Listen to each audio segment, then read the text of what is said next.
Basicamente, nós somos seres em conflito. Todo mundo quer muitas coisas ao mesmo tempo. A vida, o arroz de festa da vida é estarmos em conflito. Cada coisa que eu faço, eu sou ambivalente com relação a ela. Eu quero e não quero cada coisa. Eu quero estar aqui e eu não quero estar aqui. Eu quero continuar, eu quero parar. E eu quero coisas demais ao mesmo tempo. Então, num certo sentido, o que o Freud sacou é que todo mundo é muita gente, como se fosse um pensamento do Nietzsche. Nós somos um feixe de jogos de força, de tendências, né? E aí, episodicamente, um certo grupo se aglomera e forma unidade provisória, chamada eu. Começa agora Quem Somos Nós? O programa para quem tem prazer em conhecer. Uma parceria Eldorado FM e Casa do Saber. Apresentação Celso Loduca.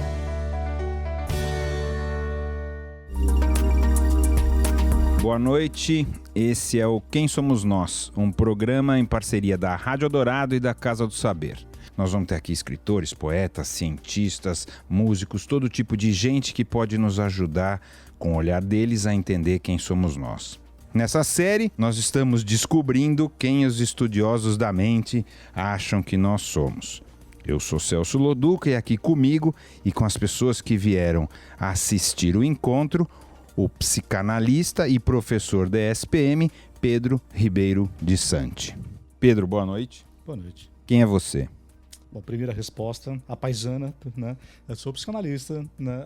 A identidade, né? Quer dizer, sou professor, sou marido, sou pai, não sou mais filho, né? Sou alguém muito ligado à família, ao trabalho, e que gosta muito de música. Como você pode imaginar, sendo psicanalista, né? Como todos nós pensamos, né? Todos nós somos muita gente, muitas das quais a gente sequer conhece. Daqui uma horinha, talvez vocês conheçam algumas coisas sobre mim que eu próprio não conheço, porque eu estou no ponto cego. Então vamos começar com a tua especialidade, um pouco que eu estudei a teu respeito. Você é um cara que é muito bom em Freud, conhece bastante o Freud. E o Freud era um cara que já foi muito insensado, há uns 20 anos atrás ele quase foi ridicularizado, esquecido. Sim. E ele está voltando. Uhum. Então vamos pegar lá do começo do Freud, por que ele está voltando e o que é isso, né? Qual é o pensamento básico dele? Tá legal. Então é o seguinte, eu acho que, bom, na realidade eu acho que o Freud sempre manteve uma atualidade, mas a gente tem ciclos, a gente tem modas, a gente tem Édipo também em psicanálise. Então matar o pai é uma necessidade da gente. É uma espécie de esporte nacional da psicanálise falar mal do Freud em algum momento para dizer que esses pensadores atuais é que sacaram, ele é o antigo, é um pouco o que ele ensinou pra gente, Édipo, né? No entanto, eu acho que ele é um pensador muito, dos autores que eu já li na minha vida, é aquele que fala mais perto do sofrimento da gente. Eu acho que a questão chave da psicanálise, de uma clínica da psicanálise e da obra do Freud, é ter uma escuta muito fina, muito atenta ao fato de que as pessoas sofrem, né? E, portanto, não tem muito como perder a atualidade, a rigor. Né? A história do Freud fundamentalmente é essa, quer dizer, é um neurologista, quando ele se formou nem existia psicologia, nem existia psiquiatria, né? A história dele basicamente é de um neurologista que começou a ouvir que no sofrimento de alguns dos pacientes dele tinha alguma coisa que não se reduzia ao orgânico, por mais que se examinasse, por mais que se fizesse, aquele sofrimento tinha uma história, tinha uma narrativa, ele representava uma série de outras coisas, né? Uma série de outros pensamentos e fantasias, e o grande mérito desse cara, há 110 anos, 120 anos, foi parar para ouvir, foi realmente aprender a escutar, né? E ao escutar perceber, como eu te falei, né, que esses sintomas, que essas doenças, todas elas têm uma história, né? Então um sintoma, um sonho, um ato falho, eles são então expressões de outras coisas. Ele fez um voo cego ali em algum momento, claro. Parece fez um voo completamente cego. Vou dar um corte e vou vir 110, 120 anos agora.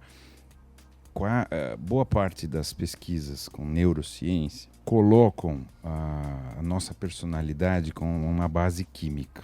E, obviamente, o Freud não tinha nenhum desse tipo, não se colocava assim. Tudo ele acha que vem de alguma repressão, uma pulsão ou algo inconsciente. Como é que se lida hoje com isso? Aquilo que ele pensava lá com o que se descobre hoje? Nós temos dois planos. Um plano é o seguinte, nós somos psicossomáticos, ok?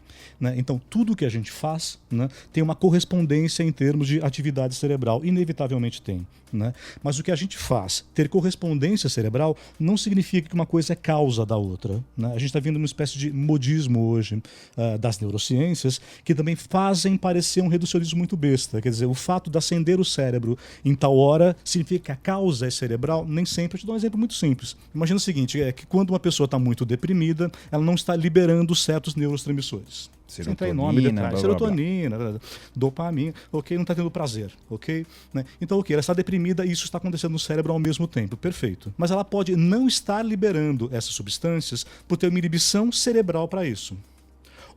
Física. Ou ela pode ter acabado de perder a pessoa que ela mais ama na vida.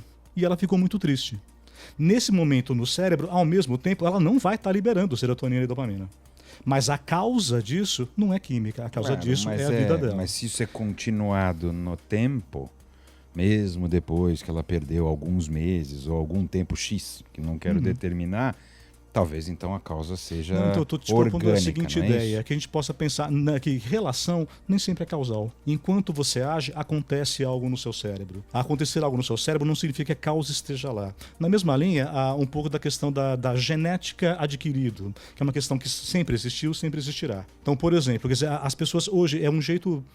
se você me permite, é ruim, bobo de pensar genética. Genética também não é causalidade. Os geneticistas, se eles puderem vir aqui falar, te dirão, dizem que a genética sempre precisa acontecer. Quer dizer, não tem órgão mais dinâmico na nossa vida que o cérebro. Ele muda de tamanho continuamente de acordo com a estimulação e com o ambiente. Tudo que é predisposição genética precisa ser realizado na experiência.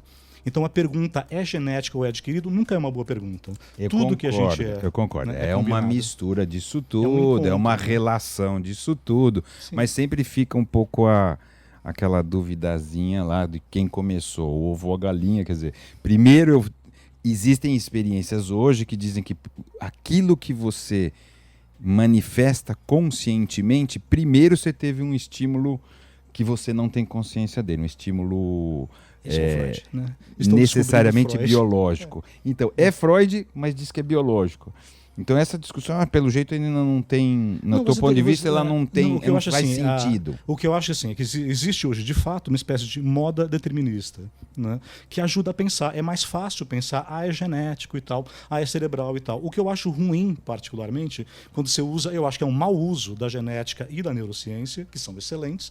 O que eu acho de ruim nesse uso é que você, de alguma forma, ao dizer é genético, é cerebral, você parece que pode prescindir da história da pessoa. Então ela já nasceu assim. Isso não tem história e não há interesse em investigar a história da pessoa. Isso empobrece loucamente. Concordo, mas acho que ninguém coloca assim. Há muita gente sim. Duramente, gente, sim. Pelo menos, então, o pessoal que a gente tem conversado coloca como uma mistura. Como uma mistura. Uma coisa é gatilho do outro, uma coisa influencia a outra, e que nós somos uma mistura não de tudo isso. Não existe um sem o outro. E não há como medir também. Quer dizer, só para completar isso, imagina o seguinte, como é que você isola, né, o que é herdado? Não é possível, porque a criança humana vai recebendo, desde a barriga da mãe, impressões da experiência da mãe. O estresse, a alimentação, né, o estado de humor da mãe vai impressionando essa criança. Quando ela nasce propriamente dita, no parto, ela não é puro gen mais. Ela já é alguém que participou de alguma forma daquela experiência. Então você não tem como fazer um experimento, pegue gêmeos univitelínicos, cada um é cuidado no lado dupla. Não funciona, porque eles já foram gerados, gestados, já é história, já é cultura ali. Você acha que nunca nós vamos saber isso? Que essa é uma busca besta? Ela não é besta, ela só não é realizável. Tá. Vamos voltar então lá pro Freud. Então ele começou... ele começou do zero, né, cego, ele começou a inventar, vamos dizer assim, negócio que seria psicanálise e tal. E ele tem uma teoria, uma visão sobre quem somos nós lá atrás, de que é o humano e como ele se forma e as emoções humanas, etc. Então, o primeiro ponto, que eu até emendando onde eu estava, que é a ideia de que, basicamente, nós somos seres em conflito, ok? Né? Basicamente para o Freud, todo mundo quer muitas coisas ao mesmo tempo. A vida, o arroz de festa da vida é estarmos em conflito. Cada coisa que eu faço, eu sou ambivalente com relação a ela. Eu quero e não quero cada coisa. Eu quero estar aqui e eu não quero estar aqui. Eu quero continuar, eu quero parar. E eu quero coisas demais ao mesmo tempo. Então, num certo sentido, o que o Freud sacou é que todo mundo é muita gente, como se fosse um pensamento do Nietzsche, nós somos um feixe de jogos de força, de tendências, né? E aí, episodicamente, um certo grupo se aglomera e forma unidade provisória, chamada eu, chamada ego. Uma parte lidera por um momento... Que contingentemente tem mais força. né, aquilo se desenha provisoriamente como uma identidade. E aí reprime as outras partes. Exatamente, exclui. Então essa afirmação, tudo que é dito ao custo de um campo de não ditos. Cada coisa que você fizer cria um enorme campo de exclusão que cobrará seu preço ao longo do tempo. Como sonho, como é que ele escapa? Imagina que então aquela turma que ganhou, por assim dizer, aqueles desejos que se apresentaram como uma primeira identidade, né, eles vão sendo realizados justamente. E ao serem realizados é como se eles fossem gastos, há uma certa descompensação. Você queria muito estar sozinho, você queria muito estar casado. Aí você fica sozinho. Depois de um tempo você satisfez a sua vontade de estar sozinho. E aí devagarinho o não vivido, né, o estar junto com alguém, começa a te assombrar. Pode se aproximar como pensamento consciente, obviamente nesse caso não é nada demais, mas alguns desses desejos que a gente tem, eles não são apenas não compatíveis com o grupo dominante, mas eles são radicalmente incompossíveis. Né? Alguns dos nossos desejos nos deixariam absolutamente constrangidos, envergonhados, culpados. Esses desejos especificamente, né, é que vão ficar propriamente reprimidos. Aqueles que colocam, né, em questão a minha própria identidade. Quando você estava colocando assim, parece que nós estamos condenados à pendularidade, é isso? Quer dizer, eu vou usar o teu exemplo. Eu quero ficar sozinho. Passa um tempo, ok, como eu tive a experiência de ficar sozinho, agora eu não quero ficar sozinho. E aí fico um tempo junto, aí agora eu quero ficar sozinho. É isso? Eu só não gosto muito do pêndulo, porque o pêndulo faz parecer que só tem dois. Né? Basicamente a ideia é, como muita gente já falou aqui, a gente é sempre insatisfeito. Né? Ao escolher bem caminhos, escolher bons caminhos, os melhores naquele momento, satisfazer aqueles caminhos, a gente inevitavelmente não está cobrindo alguns campos que vão cobrar seu preço. Há um contingente de insatisfação, né, por nós não sermos capazes de dar conta de tudo que é irreversível. No limite. Então, como é que esses... Porque você falou assim, tá bom, eu esgoto e aí aparece um outro... Diminui relativamente a força. O outro aparece então, aí pode aparecer. Se é consciente, você pensa. Mas se ele realmente é radicalmente contra, né, ele é realmente impossível de gerenciar com todos aqueles que fazem parte da sua identidade, é um desejo nada a ver com o seu, realmente incompossível, você não pode ser as duas pessoas, né? Basicamente mas eu sou, não é isso? Eu não, nós somos. No final pessoas, mas é difícil admitir que você ame e odeia uma mesma pessoa. Que você de dia é a mesma pessoa lá da balada, fazendo as coisas que você fez na balada e nem se lembra, te contam o que você fez. Né? Há um contingente de desejos e ações da gente que não conseguem ficar compostos na nossa consciência. Esses são os desejos inconscientes. E eles poderão aparecer, então, primeiro como sintomas que atrapalham a sua vida. Então, são pequenas ou maiores compulsões, pequenas ou maiores inibições. O que é um sintoma? Acho que é legal. Né? Isso é simplesinho. Né? É o seguinte, é uma coisa que você acha louca em você. Né? Ninguém é uniforme, ninguém é uma coisa só. Todo mundo, na consciência mesmo, é heterogêneo. Né? Mesmo assim, tem alguns comportamentos meus que eu odeio ter. Eu não me reconheço neles. Eles me atrapalham muito. Eu juro que nunca mais eu fiz. E eles escapam continuamente. Comer pizza. Não, isso é consciente, é bom demais. Mas falando dos inconscientes, é não comer pizza. Não, basicamente a ideia é eu me estranho. Né? Eu simplesmente não me reconheço. Me faz muito mal. Não tem a ver com os meus projetos conscientes. Né? Mas isso se impõe a mim. E se isso se impõe a mim, aquele danado do Freud disse, há um desejo aí. Se você continua fazendo ou não fazendo aquilo que te faz, né, aquilo que te faz mal, né, e que vai contra seus projetos, se esse comportamento se impõe a você, ele é sustentado por um desejo absolutamente impensável. A forma desse impensável por sua consciência. A forma de existência desse pensamento é o seu sintoma, é o seu sonho. Ele existe desse jeito e você não entende. Por que raios eu faço isso? Isso me cria uma energia, um ciricutico, podemos chamar assim, e a gente pode canalizar isso de alguma maneira, não é isso? Eu posso pegar esse desejo e tentar sublimar, que é a palavra que ele usava, em algumas outras coisas, né? Ou transferir isso. Primeiro, tem um trabalho enorme de reconhecer esse desejo. Quer dizer, enquanto ele estiver inconsciente e sem sentido, ele fundamentalmente vai permanecer igual e vai te impor repetições. Muito do sofrimento que a gente chama, o Freud chama de neurótico, para a gente estatisticamente é o normal. Muito sofrimento da gente é por repetições. A gente repete fracassos em relacionamentos, né, no trabalho, a gente vai repetindo fracassos. Na política, a gente vai repetindo fracassos, né, os mesmos fracassos. Eu achei que eu tinha aprendido, aprendeu nada.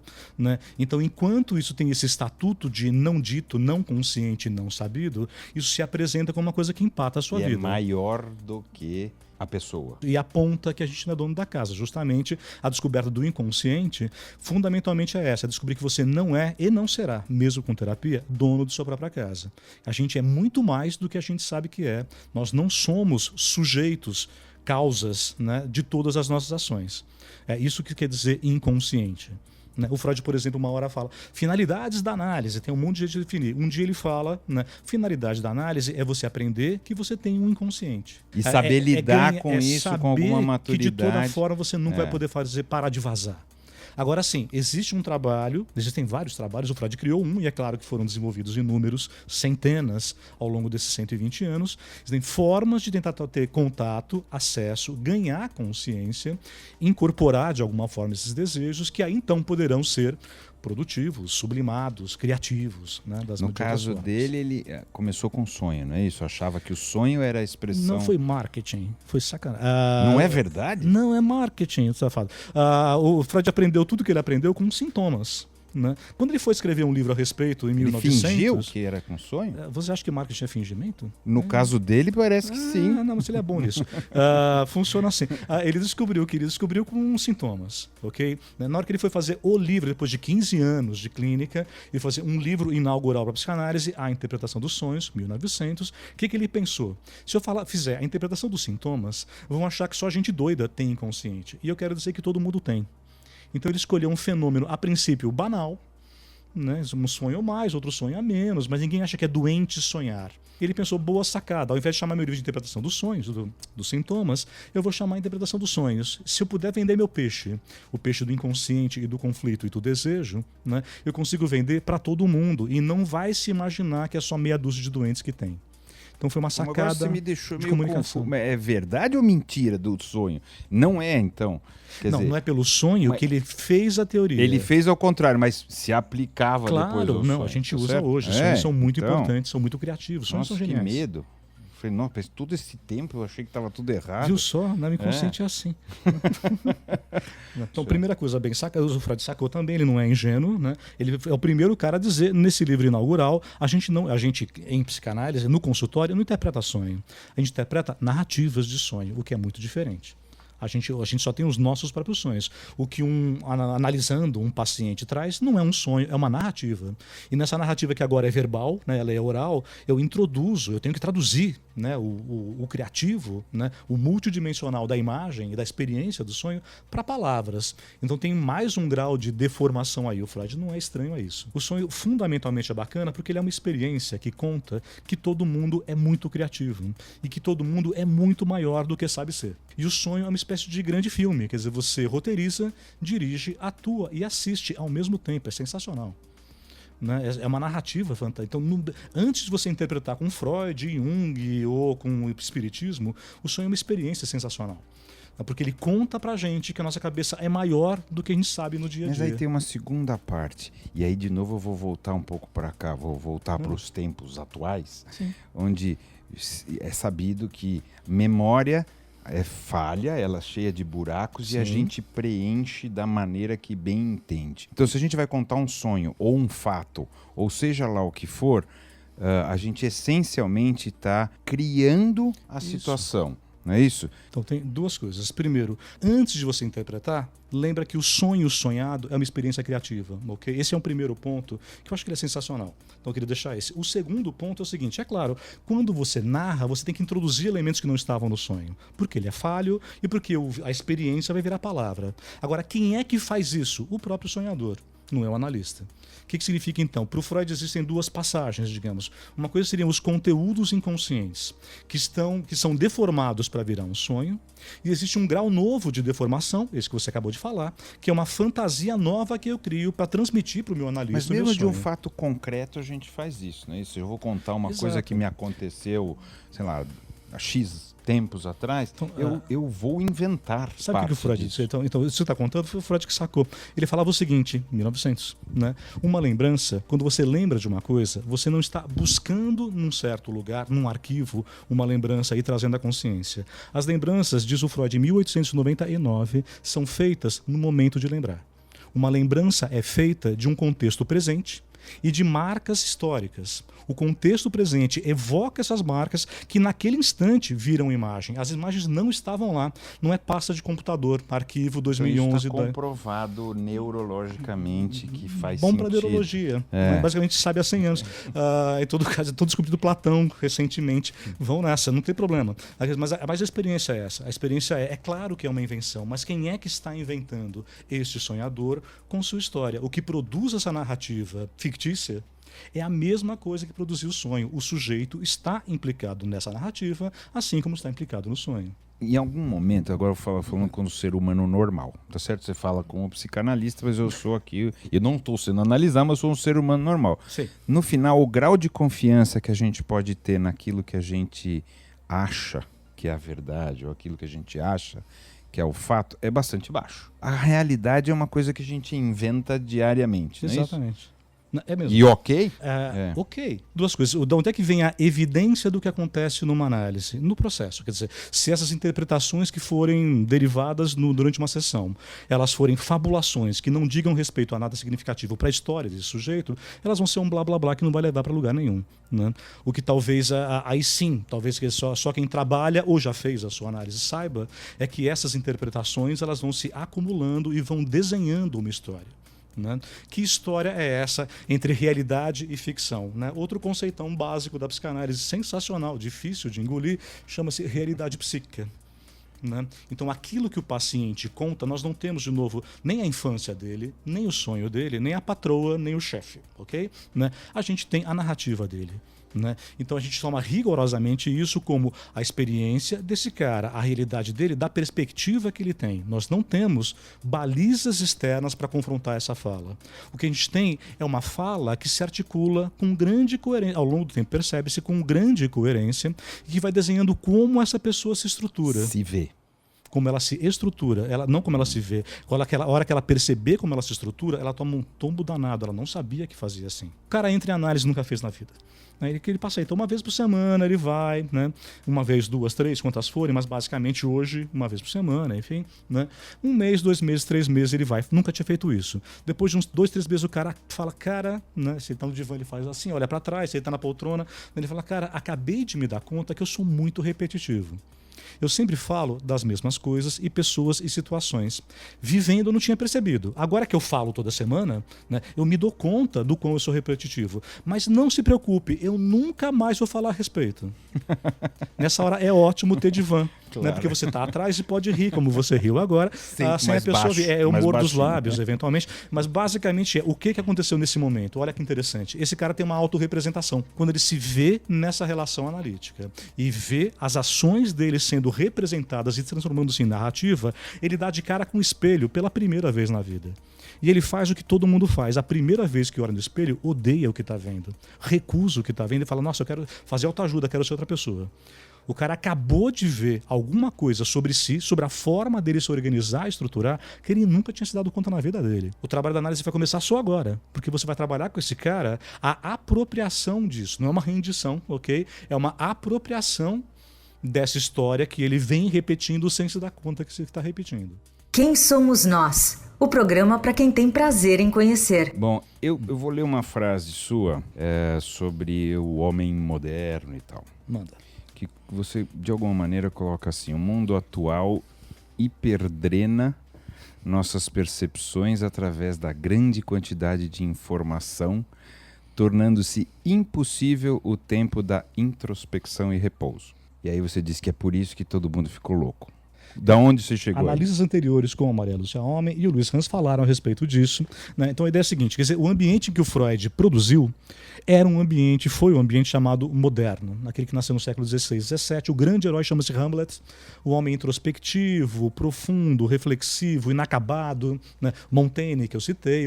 Esse é o homem moderno, que teve seu auge talvez no homem romântico do século XIX e que meio que, cada um localiza em um momento, lá para o século XX, ou no começo, com a sagração da primavera em 1914, ou com a globalização nos anos 80, esse cara moderno foi morrendo. Quando Freud escreveu a obra dele, ele está falando, digamos, da agonia desse sujeito moderno. Esse homem com introspecção, com sonho, com sintomas, com culpa, com conflitos. A gente não está idealizando esse momento para trás, assim? Parece que tinha mais tempo. Não tinha. Não, mais tempo provavelmente tinha. Mas eu te conto um pouquinho. Na verdade, tem 3 tempos, né? Quer dizer, tem um tempo. O tempo anterior não era parado e pacífico. O mundo moderno foi o mundo do progresso. O mundo, eventualmente, do eterno era o medieval, século XIII, onde não existia tempo, desde sempre para sempre. Deus fez, é perfeito. Você está onde Deus pôs. Esses 5 séculos posteriores, o mundo moderno não foram tempos calmos. Foram um tempo da revolução, desenvolvimento, positivismo, né? Progresso, palavras que não existiam na Idade Média. O homem moderno era voltado para o futuro. Quem fala disso maravilhosamente é o Freud e o Max Weber. Né? O homem do capitalismo, o homem da poupança, aquele cara que não é nada vai ser o que fizer de si.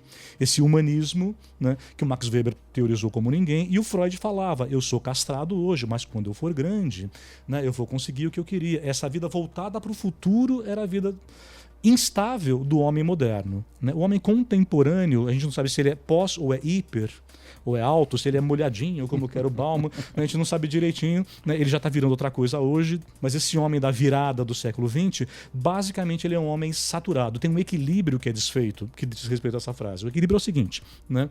A gente tem, né, na nossa mente, bem freudianamente, psicanálise sem laboratório, clínica, ok? Né? Uma espécie de ciclo, né, na nossa energia, né? Tempo disponível para ação, para atenção, para reação, para o mundo de fora, e tempo de recolhimento, tempo de introspecção, solidão, memória. Então a gente tem basicamente ação, memória. A gente acorda, dorme, né, várias vezes ao dia, pesca, enfim. Então tempo da ação, tempo do recolhimento. Isso gera uma espécie de equilíbrio. Dormir é isso, sonhar é isso. Mesmo para a neurologia, quer dizer, as excitações vão ser acomodadas, enfim, vão virar memória. Eu estou incorporando as excitações do dia a dia. O que o maravilhoso século XX fez para a gente, mesmo não tem ironia nisso, né? Excedeu a gente com uma excitação interessante. Né? Televisão, rádio, cinema, internet, smartphone. Né? O mundo é tão interessante e é tudo tão acessível o tempo todo que eu não consigo desligar. Eu tenho demandas constantes, algumas são obrigações, para 3 empregos, né? Papagaio, periquito, mãe, sogra. Né? Tem as demandas da vida e muitas delas interessantes. Eu posso ver o vídeo que eu quiser, da banda que eu quiser, na hora que eu quiser, no meu telefone. É sensacional. Mas esse apelo sensacional, essa hiperexcitação, desequilibra o jogo ação-memória. Né? Eu sou sempre chamado para atender o lado de fora. E nós temos roubado, portanto, tempo de sono, tempo de repouso, tempo de leitura, tempo de introspecção. Isso vai fazendo a experiência da gente ser diferente. Quer dizer, quando a gente fala de um homem contemporâneo, ele é um cara que dorme mal, ele sonha pouco. Ele é muito ligado no momento. O trabalho, a inclusão profissional, né? O medo da violência de rua, ele está sempre conectado. A gente virou uma espécie em grande medida, né? Tem aparecido mais no consultório pessoas dependentes de coisas fora dela. Gente que não se segura sozinha. Bom, claro, substâncias. Telefone, substâncias, ok. Faz tempo. Relacionamentos. Né? Não, mas, bom, tem escalas também. Né?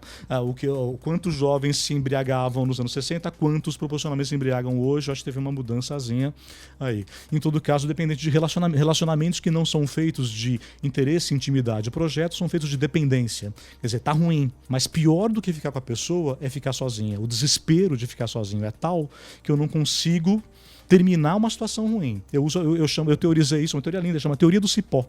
Né? Eu só largo um quando eu já peguei Tarzan, ok? Né? Você só larga um quando já pegou o outro, porque ficar sozinho é insuportável. De alguma forma, essa experiência... um pouco mesmo, não é? Sozinho, sim, mas na verdade tem um certo balanço entre, digamos assim, bacana é que o leque de experiência seja rico, que eu possa estar com a galera, que eu possa estar num grupo íntimo de amigos, que eu possa estar com a minha mulher e minhas filhas, que eu possa estar sozinho de vez em quando. E quando sozinho, ser confortável. Se quando eu estou sozinho é confortável, quando eu estou com as pessoas é escolha. Não é desespero. Não, claro. E você sente um aumento disso? Com toda certeza. Apareceu, por exemplo, nos anos 50, apareceu na clínica psiquiátrica e psicológica, um tipo de paciente, por exemplo, começou a aparecer mais, digamos assim, sempre teve, provavelmente, mas começou a aparecer mais. Ele, de alguma forma, ele era assim, a fala dele era muito concreta, pouca fantasia, pouco sonho, muita dependência. Ele era narcísico como um psicótico, porque ele não pensava no outro, mas ele não alucinava. Ele era um cara lúcido que funcionava. Esse cara não era nem neurótico, neurótico, né, nem psicótico. Chamaram esse cara nos anos 50 de borderline, caso limite. Hoje é todo mundo. Hoje isso? quase descreve um adolescente. Quando o claro, adolescente chega a um consultório, eles funcionam como a gente descrevia uma há doença 50 anos. da Exatamente. década de 50. Então, sim, quer dizer, existe a nossa mente é histórica, ok? Essa é uma das vantagens ou é uma das questões de não colocar fichas demais na genética, né?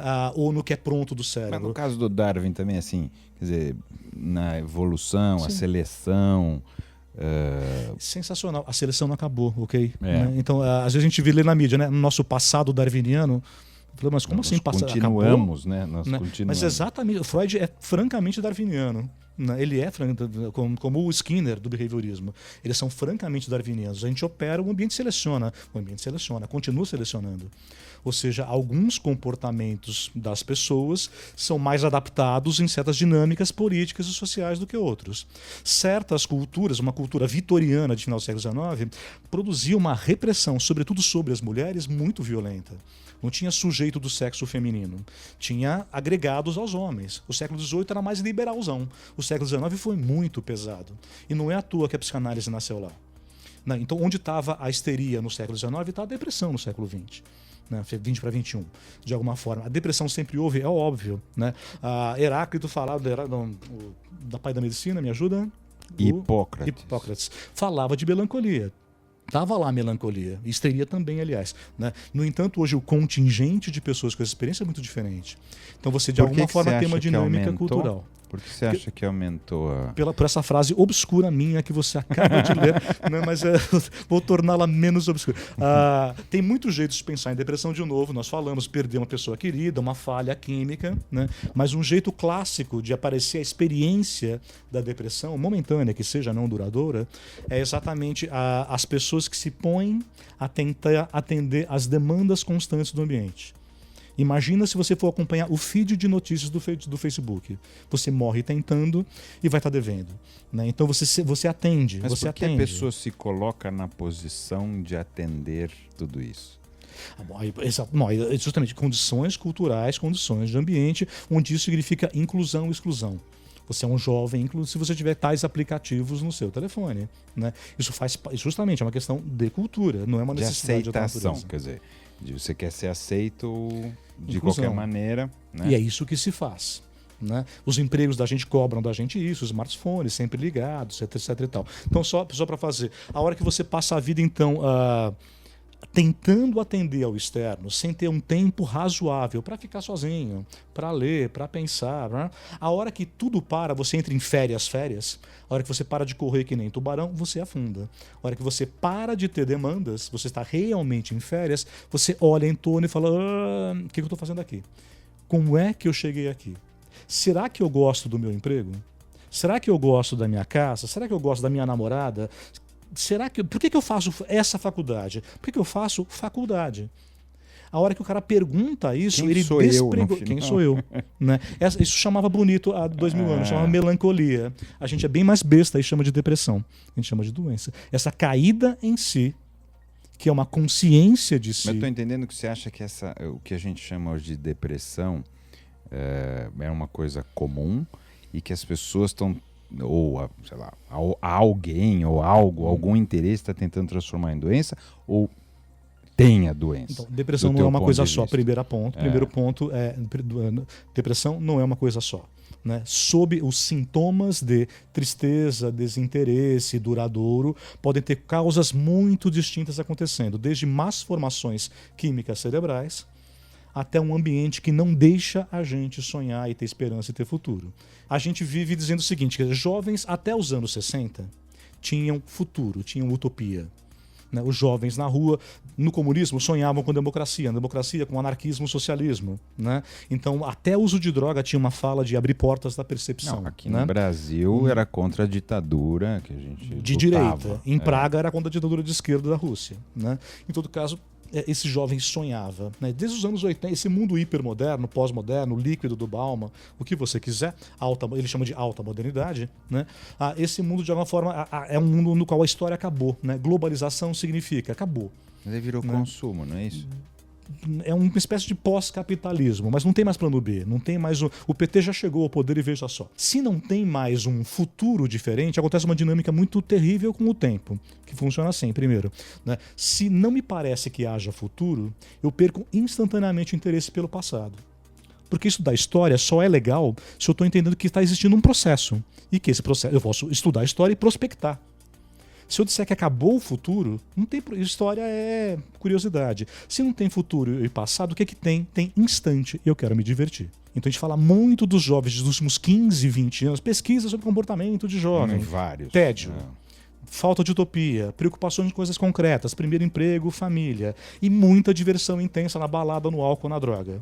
Né? A gente reclama, eu digo para os meus, eu velhinho de 47 anos, digo para os meus aluninhos, eu fui nas diretas já, eu fui na rua pro Collor, eu não sei, né? Eu quase fui em 68, eu tinha 2 anos, né? Mas enfim, vocês ficam aí só na balada, só brigam por ingresso de balada. De repente, essa molecada de classe média, sempre fui a classe média que foi pra rua, não é uma grande novidade no Brasil. Essa mulher de repente vai pra rua, junta, inicialmente sem carro de som, né? Era a característica do MPL no comecinho, está em transformação, a gente não sabe onde vai dar.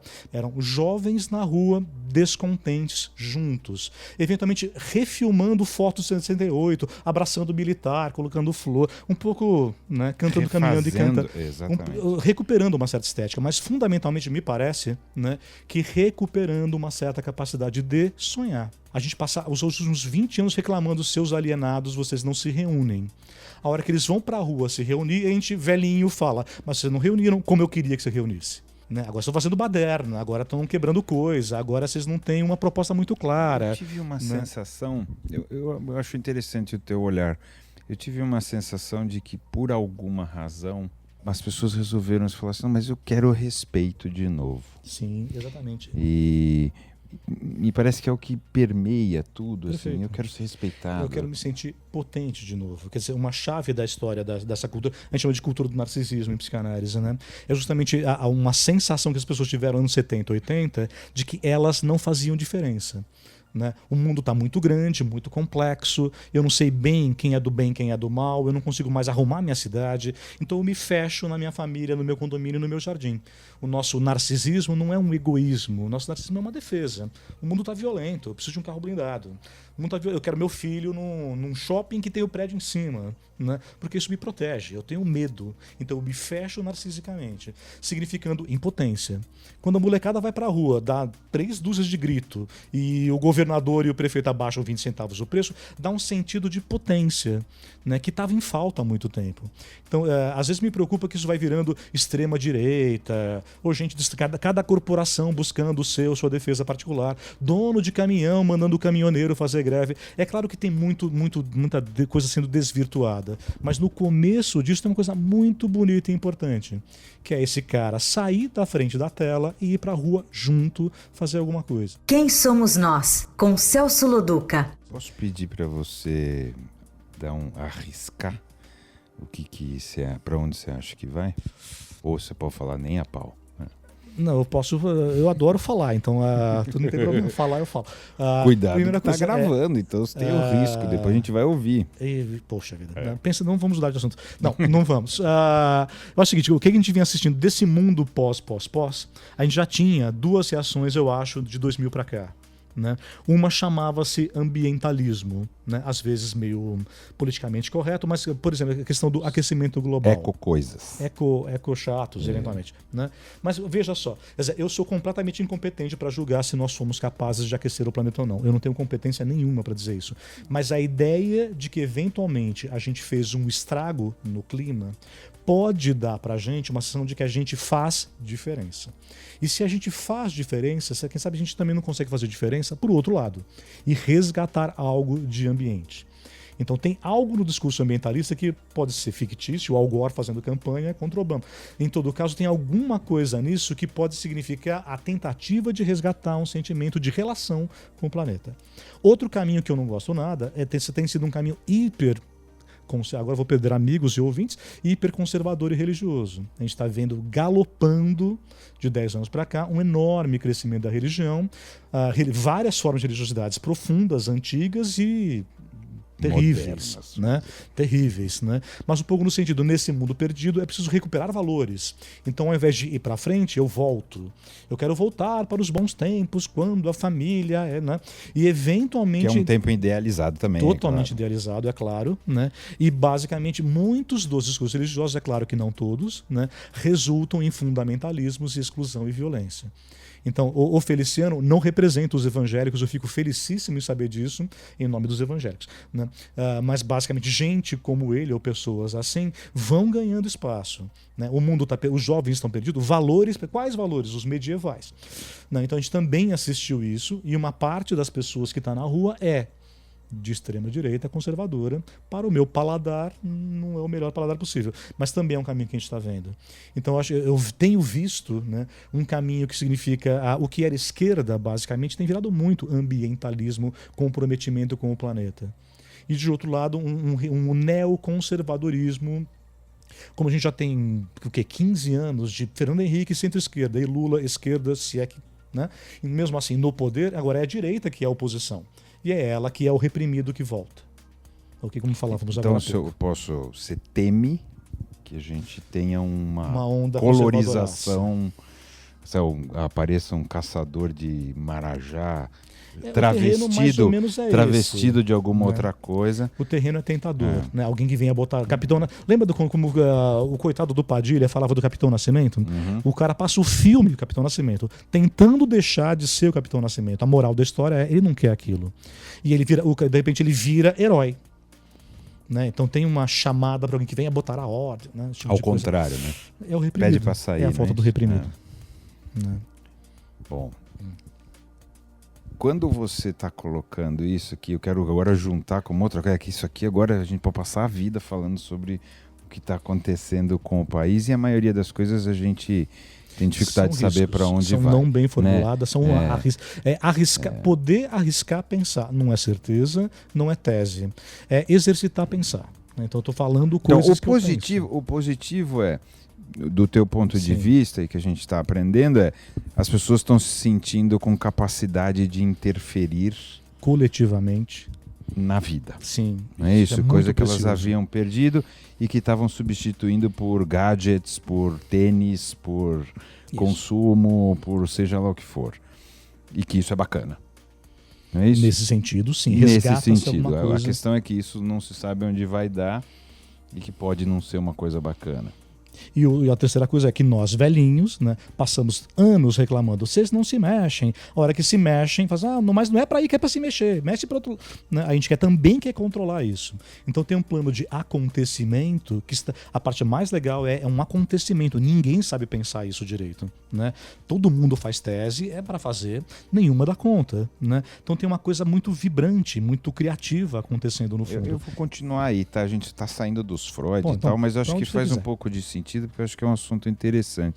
O fato de não ter líder, pelo menos líderes da maneira antiga que tinha, você vê isso como positivo, negativo, ou como você interpreta, independente de ser positivo ou negativo? Eu acho que qualificar eu não consigo, mas exatamente. Minha primeira ideia, assim, quando eu penso coisas, já que é para falar assim, minha primeira impressão é, eles se dizem apartidários, mas eles são políticos. Isso é política. Eles estão na polis, eles estão na cidade juntos. Né? Então me parecia, eles dizem que são apartidários, mas eles são super políticos.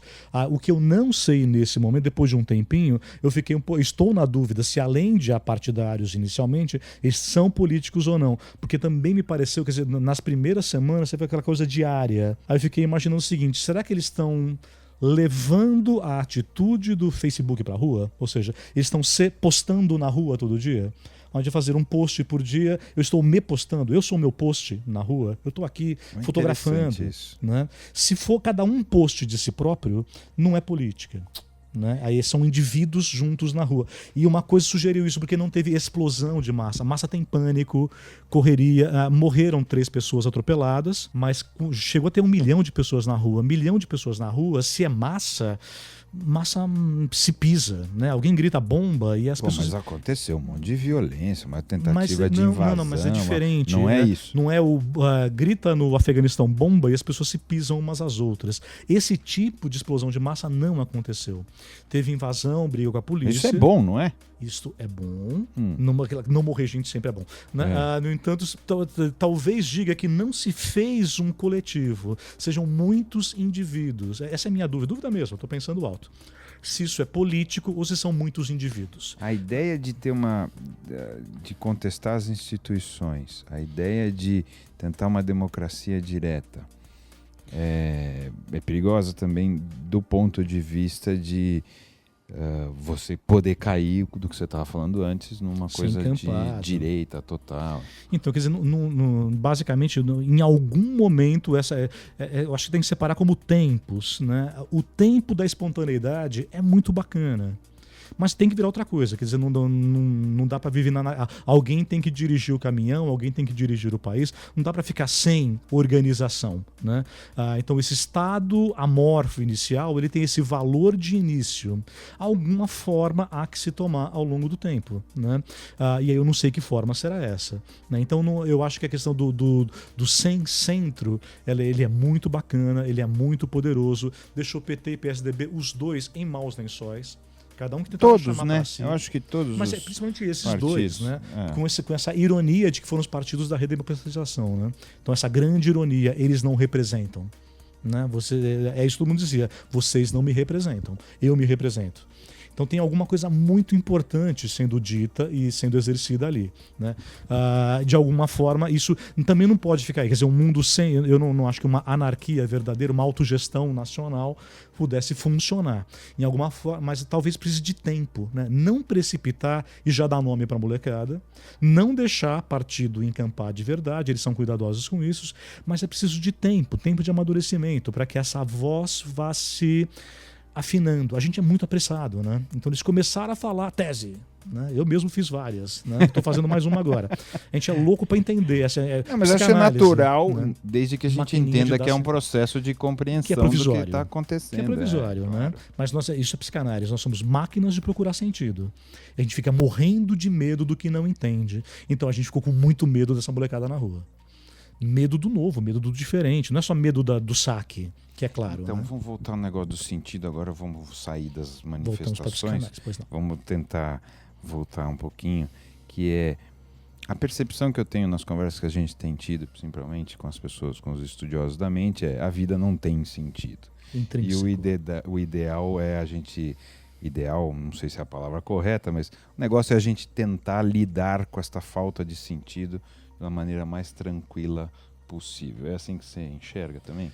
Então, vamos devagar. Quer dizer, eu também não acho, né, como, enfim, psicanalista, que haja um sentido, um destino, sentido nos dois sentidos, né, direção e significação. Não me parece, é só um parecer também, né? Então, em geral, psicanalistas são ateus. Né? Então eu não acredito que exista um grande plano cósmico, transcendente, orientando essas coisas. É uma tônica da psicanálise. Um cara importante, vizinho a gente, chamado Carl Gustav Jung, achava que a vida tem sentido e sentido intrínsecos, né? Mas no campo da psicanálise realmente não. O fato de não ter intrínseco não quer dizer que não tem. Quer dizer que intrínseco é uma coisa, sentido é algo a ser construído. Sentido vem depois, sentido é resultado.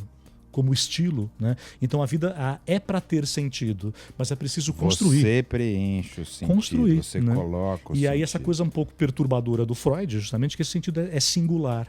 O que serve para um não serve para outro. É que às vezes as pessoas buscam o sentido, e buscar sentido é diferente de construir sentido, né? Sim. O sentido acolhe, a noção de que haja sentido acolhe, né? A gente se sente menos sozinho, menos angustiado. Então é muito tentador para quem se sinta muito perdido, um kit sentido inteirinho esperando por eles. Né? Então, socialmente, houve épocas em que esse kit já houve.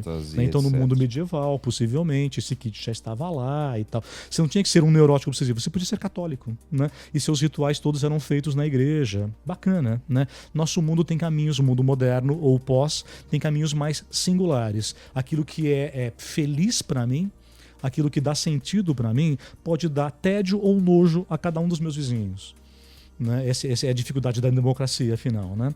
Então há um sentido a ser construído com os meus recursos, quer dizer, aquilo que eu descubro que é o meu potencial, que é o meu desejo, que eu não escolhi.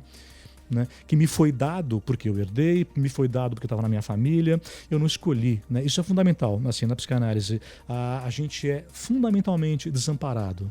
A gente não escolheu coisa alguma da nossa primeira condição de vida. Eu não escolhi nascer. De que pais, em que época, em que cultura, não escolhi nada. Mas você escolhe quem você vai ser? Então, veja só, não. Dados os seus dados, aquilo que você não escolheu para si, você pode passar a vida reclamando, dizendo, também, é claro que eu não fui feliz com essa mãe, no Brasil, nos anos 70, né? Só podia ter me dado mal. Eu posso passar a vida atribuindo a minha infelicidade às minhas condições não escolhidas. Ou eu posso tentar me apropriar dessas condições, me tornar sujeito dessas condições. Então não é me conformar com a impotência, é o contrário, é me tornar sujeito, mas de mim. Das minhas condições, dos meus prazeres possíveis. A gente adora, nesse sentido, acho que é bem bonito, o final da peça Édipo Rei. Muito antes do Édipo nascer, o destino dele estava selado por um pecado do pai. Laios causou a morte de um amante e acabou com a filiação de uma família. Então a vingança é, se acabou com a minha filiação, você não vai ter. Você não deve ter filhos, se tiver, mata o pai e casa com a mãe. Laios diz, vou lutar contra, Édipo diz, vou lutar contra, por ironia em cima de ironia, a peça é linda, ele realiza o destino. Quando ele descobre que realizou o destino, ele primeiro se pune, fura os olhos. E então vai para frente do palácio em Tebas e não diz, eu não sabia, como certas pessoas. Aí ele não diz, ele diz, fui eu não escolhi, eu não queria, eu briguei contra. Mas se eu fiz, eu respondo pelo que eu fiz, eu sou sujeito disso.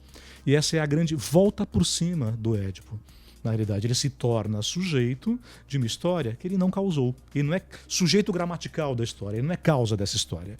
Mas essa história é dele. Ele se apropria, ele responde, e ele vive mais 30, 40 anos bem, feliz. Isso quer dizer ser maduro, não é isso? Esse não é o momento da maturidade, a hora que você assume. E a cegueira tem um sentido platônico bonito, que é o parar de se iludir com as aparências e ter acesso àquilo que agora sim é a essência dele.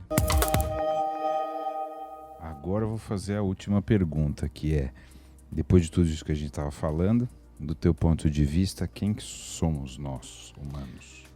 Eu gosto de falar que a gente é um monte de retalhos, os retalhos das experiências que a gente escolheu, à espera de uma narrativa que transforma a gente em colcha, ok? A gente é uma colcha de retalho. Cada experiência da gente traz um pedacinho. Quem costura? Nas interlocuções da vida, né? nas relações, né? A amizade, o amor, o trabalho. Uma profissão foi criada para isso, chama psicoterapia. Né? Mas é claro que não acontece só lá. É um costureiro? Costureiro. A gente costura junto, né? A gente dá ponto e dá nó. Mas eu falo, foi criado para isso. Mas é claro que não depende de uma análise, é uma experiência humana. Né? Mas a gente vai buscando criar, assim, a gente está em busca de narrativas que alinhem, né, essa enorme profusão de retalhos de que a gente é composto. A gente busca algumas unidades provisórias, aquele eu, que será provisório, ele será trocado ao longo da vida. A gente vai tentando construir essas narrativas, tentando construir uma significação, experiências legítimas, relações profundas com as pessoas, no trabalho, no amor, naquilo que é nosso vínculo profundo com a realidade. Eu quero achar o meu desejo na vida com as pessoas. Eu não quero saber do meu desejo de ficar trancado em casa com ele, eu quero ir pra briga, eu quero amar e trabalhar. Muito bom. Muito obrigado. Agradeço eu também, ignorante praticante. Obrigado. Você ouviu Quem Somos Nós? Uma parceria Eldorado FM e Casa do Saber. Apresentação Celso Loduca.